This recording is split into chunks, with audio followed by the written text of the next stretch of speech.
How's it going, guys? Welcome back to the channel. Today we've got something different.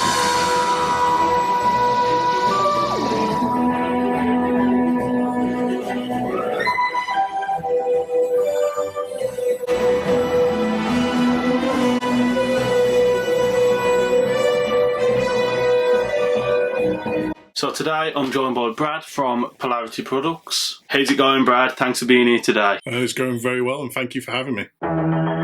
Very basic one to start off with. How did you get into Classic Who? I got into Classic Who after getting into New Who. Basically, after I became a fan of Doctor Who, I decided that I should go back and see some of the older stuff. I was particularly excited to see some Tom Baker because, I'd heard about how good he was. So while I was online one day, I noticed a video show up on Google Videos of a classic Doctor Who episode, and that was The Invasion of Time. So I just clicked on it and watched it, and I absolutely fell in love immediately. And since then, I've watched other Classic Who videos. I've started to build up a collection, and I absolutely love it. And it all started with Tom Baker. But even then, it all started with New Who, and I just went back on it from there.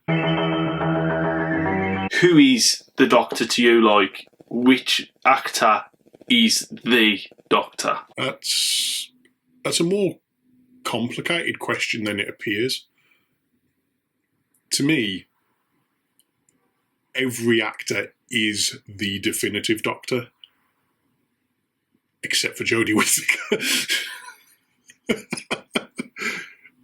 Again, not her fault. That's about the writing, but not for me. There's cases to be made for all of them, particularly Hartnell because he was the original.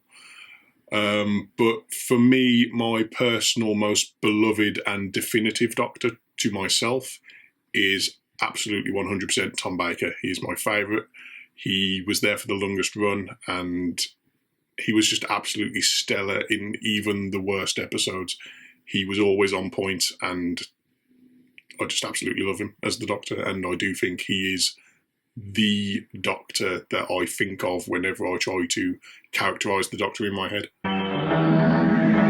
So, with you just saying that you watched Modern Who and then Classic Who, if only one could continue, so if there was not the cancellation with Sylvester McCoy in Series 26 and the show continued with that, or Modern Who was the only Doctor Who out there and there wasn't Classic Who, which one would you say you would prefer?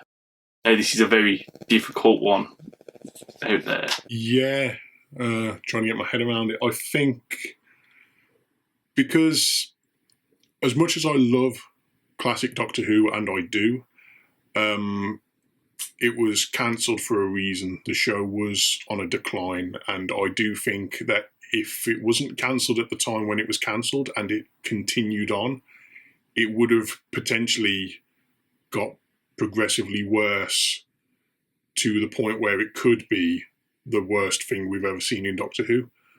But at the same time, even though there's a lot of good stuff in modern Doctor Who, I don't think I could sacrifice all of the existing Classic Who for the sake of modern. So I would have to say that keeping all that classic stuff, to me, would be better. And who knows, if that was to continue on, then maybe they would realise how bad it's getting and alter it in a way where it slowly develops into what modern Doctor Who became anyway. Yeah. I mean, in effect, isn't what we got that Doctor Who continued on and is still going today. So ultimately, yeah, I'd have to say keep classic and carry on with that would be better than if it started with modern. And also, without classic, then modern Doctor Who would have to establish the whole story. So modern Doctor Who wouldn't be what modern Doctor Who is now. It'd be a completely different story. With if it did start with Eccleston, having to establish him as the first Doctor instead of the ninth. Okay, that makes perfect sense. Like, without Classic, we wouldn't be where we are today. As we've already discussed on your channel, Chris Chibnall. Now, I've said my point. Where do you stand on him? Okay. Ooh, this is a big one, isn't it?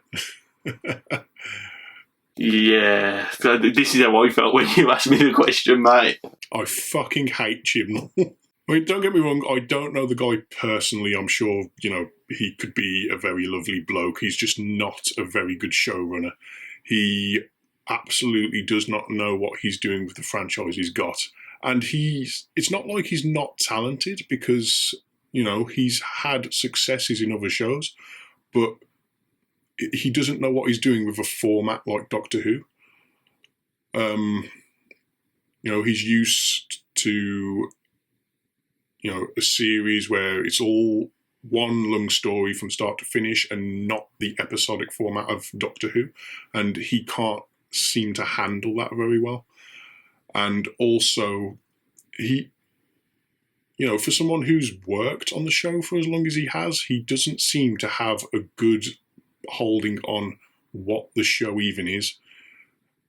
He either tries, to just sort of go with what we expect, but not understanding why that worked in the past, or he absolutely goes against what you expect. He never seems to get it right. And the times when he does go against it, that's not necessarily a bad thing if you do it right, but he doesn't. I do absolutely hate pretty much everything he's done with the show.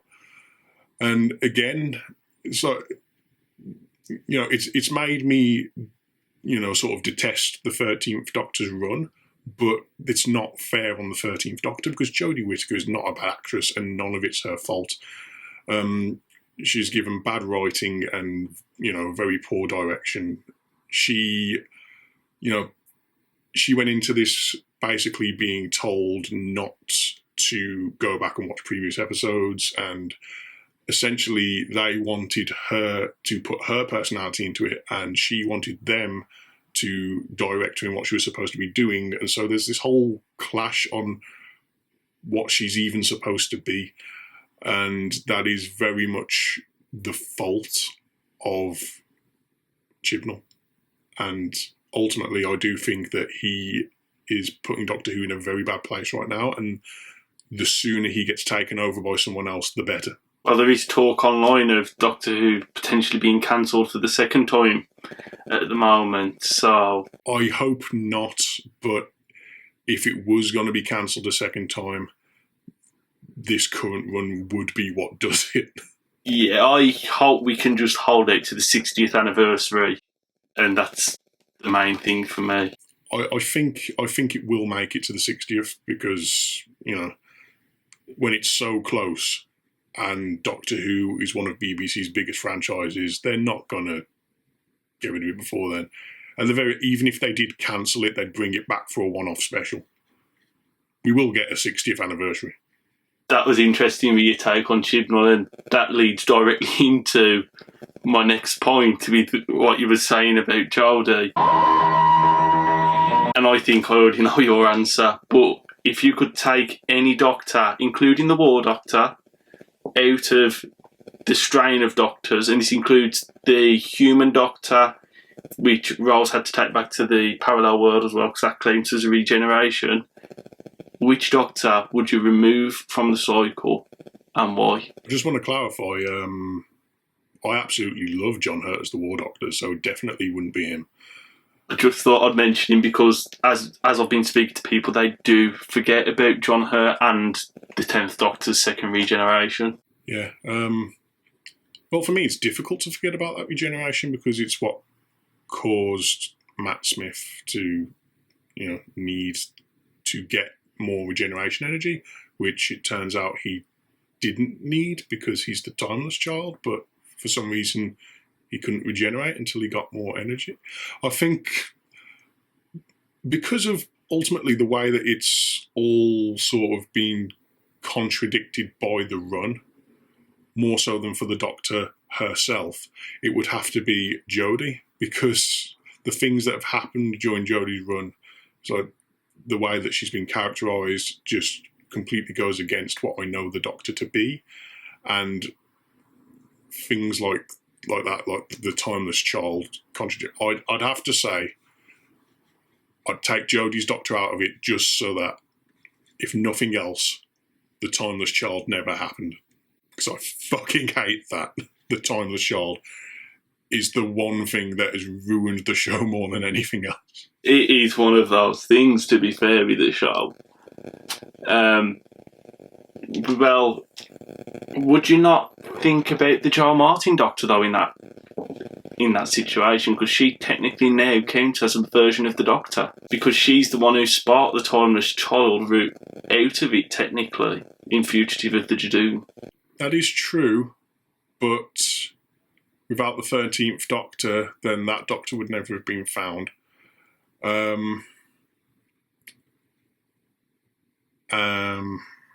Again, it's tough to say. I completely forgot about her until you mentioned her just now. I suppose that my sort of hope is that by taking the Jodie run out of it, then the Timeless Child storyline would never happen, and as a result of that, past Doctors before Hartnell wouldn't technically exist unless something else established it again. So Jo Martin would be gone as well. Okay, I understand that. Now this question is very lengthy, so good luck to you for this one. And it's a difficult one. So I know you've listened to the Big Finish monthly range a lot, because we've discussed Big Finish a lot before. Oh, nowhere near as much as a load of other people. I'm still like, I'm still new to it really, but I've listened to, I'm in the double digits on the quantities. You've listened to a reasonable amount, we'll say, yeah?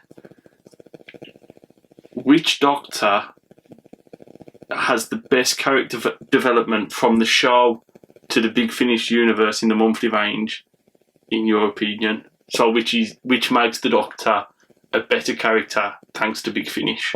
This is a tough one, because obviously it was criminal that McGann only got the film. So Big Finish has done wonders for his Doctor. But at the same time, that one film, although it has got plenty to dislike about it, Paul McGann is, stellar in it. He's one of the best aspects of the film, second only to Sylvester McCoy at the start. And, I think for what he got, he was at least loved in it. Whereas in terms of the actual series itself, Colin Baker really, really got it bad during his television run, but has done phenomenal work in the Big Finish audio. So I do think that, the way that his Doctor has been presented is a massive improvement from television to audio. So absolutely, I'd have to give it to Colin Baker. Okay, I do like that, because there was a lot of... I didn't know how you'd go on the question, to be honest. I thought you would either pick between... For me personally, there's arguments to be made for all four. Because, as massive as a fan base as he has, Peter Davison's never been my favourite Doctor. Colin Baker, like I say, is the one I'd choose for the reasons I've stated. Again, Sylvester McCoy is another one that's, it's like the opposite of Peter Davison for me. He's one that most people don't really click with, but I actually quite like his television run. And again, as I said with Paul McGann, it's just that he didn't have enough, telly stuff. But I do think, for me, the massive jump from Colin Baker going from negative to positive is what gives him the win in this. Yeah, I get that, yeah. I'm still yet to hear a lot of Sixth Doctor Big Finish books, but I can kind of hear that he's got a new type of character from what I've heard from other people as well. In your opinion, now you can get as controversial as you'd like in this. If you're giving me permission, mate, then your channel is going to get cancelled. In your opinion, who is the most underrated companion that the Doctor has had all the way from when William Hartnell all the way up till Jodie Whittaker? Most underrated companion? That is a tough one because there have been so many. I'd have to say, for the most part, the ones who are great are known to be great, and the ones who aren't talked about much didn't really have much to talk about. So for the most part, it's, even though there's a lot, it's not too difficult to narrow it down. I'd say, for me personally, I'd have to say Martha Jones. You'd say Martha? A lot of people dislike her run as a companion for the Doctor, and they basically put her at the bottom of the New Who companion list, and I think she deserves better than that. I think it was refreshing to have a companion who the Doctor wasn't in love with, and I did enjoy the dynamic of, you know, even though he's an alien, he looks human, so she was travelling around with this, you know, pretty man. And, you know, as can naturally happen in life, she started to develop feelings for him, but, you know, he didn't feel that same way about her, which, you know, I agree the Doctor shouldn't feel that way about his human companions. And it had this interesting dynamic of, you know, something we can all relate to in life when one person is falling for another and they don't reciprocate that. And it was interesting to see that play out on an episode of Doctor Who from time to time. It's not the sort of thing that should be overused in the sci-fi show, but it, you know, it very much worked for those characters, I think. And also, just as a companion, she was smart.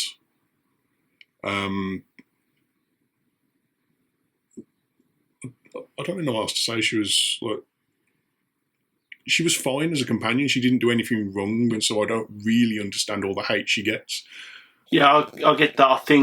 I believe that people hate her because she started to fall in love with the Doctor after originally being this strong woman who didn't care about love, was very family driven, and then she did a complete 180 in the Shakespeare's Code, maybe. I think, you know, her falling in love with the Doctor is possibly one of the things that, you know, alienated her to the fans, whereas for me, I don't have a problem with companions falling for the Doctor. It's, you know, when the Doctor, who is very old and wise and knowledgeable and aware of the fact that he's not human, falls for them, that it gets weird to me. But, you know, the fact that she was in love with the Doctor wasn't a problem as long as, you know, it didn't develop on both sides. But, you know, other than that, there's not really much else you can fault her for, and yet people just seem to hate her. And I don't know if it's because, you know, not only was she falling in love with the Doctor, but they were also sort of a little butthurt about losing Billie Piper, which, you know, she was a massive fan favourite and was the companion from the start for many people, because a lot of them would have just started with New Who. So, you know, I think from many people's point of view, maybe they were big shoes to fill.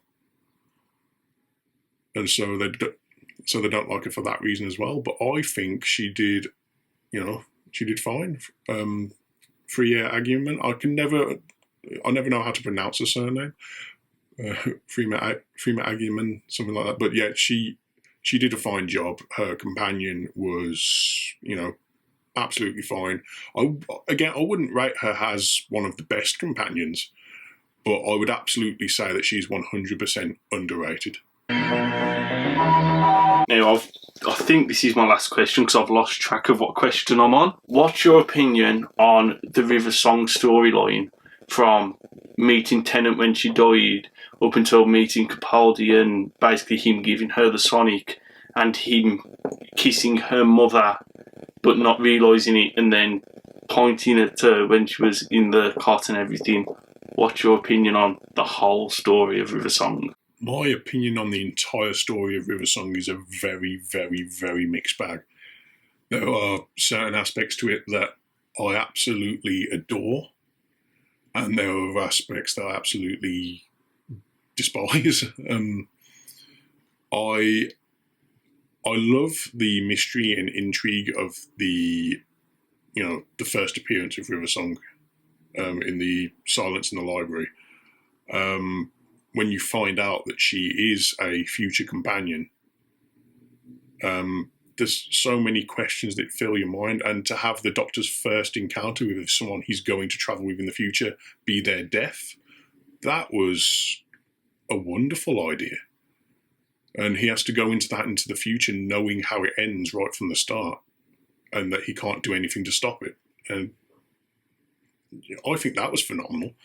The whole relationship aspect, again, I'm not one for, the Doctor having romances with his human counterparts. And I do think Stephen Moffat tried to sort of, work with that by making her become a Time Lord. But again, that whole being conceived in the TARDIS while it's travelling through the time vortex, making the baby become Time Lord, I don't like that, and that makes no sense to me. So River Song being a Time Lord is something that I don't like, at least not in the way that it was achieved. I'm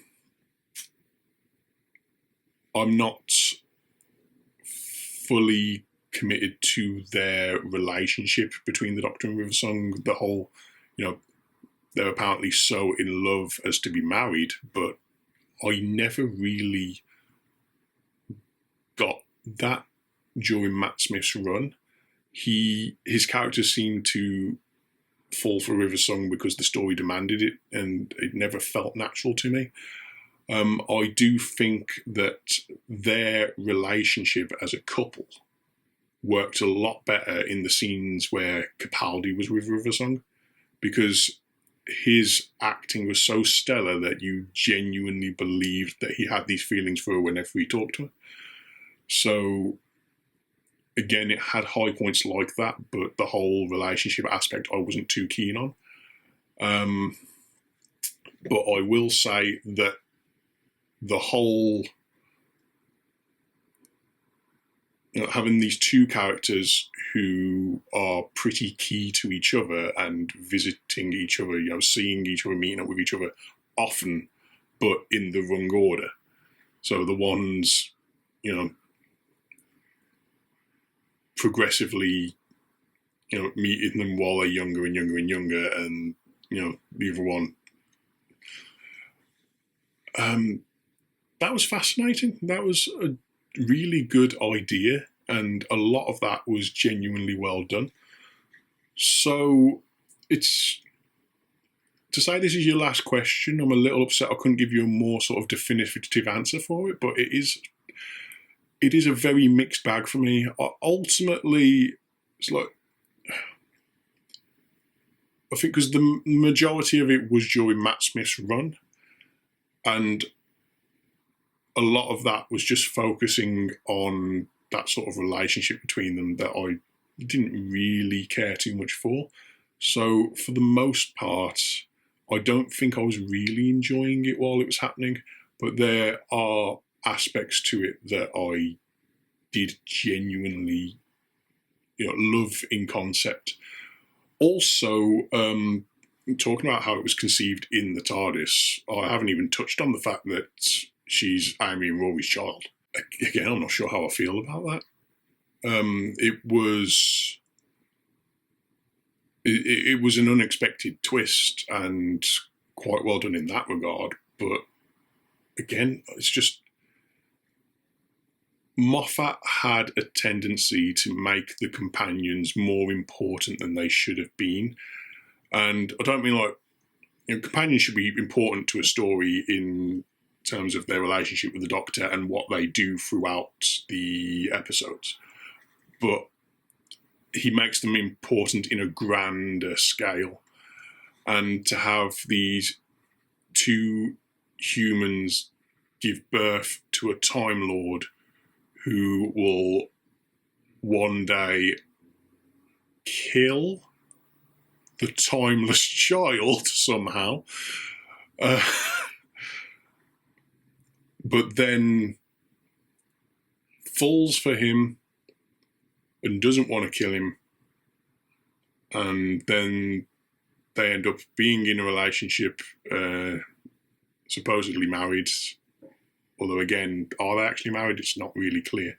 Not forgetting that Melody was called Melody because of her friend Mel at school, but Mel at school was in fact Melody, which was in fact Rita. Yeah.